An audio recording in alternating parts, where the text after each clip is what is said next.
इंदापूरमध्ये Shiv Sena UBT पक्षाच्या उमेदवारांच्या मुलाखती संपन्न. स्थानिक स्वराज्य संस्थांच्या निवडणुकीसाठी इच्छुकांची मोठी गर्दी.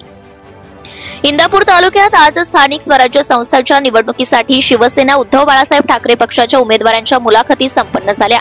या मुलाखतींना राज्य संघटक बाळासाहेब भांडे, जिल्हा प्रमुख संजय काळे, जिल्हा समन्वयक भीमराव भोसले, तालुका प्रमुख नितीन शिंदे यांच्यासह पक्षाचे अनेक पदाधिकारी उपस्थित होते.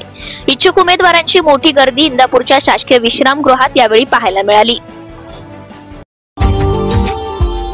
Subscribe now and press the bell icon. Never miss an update.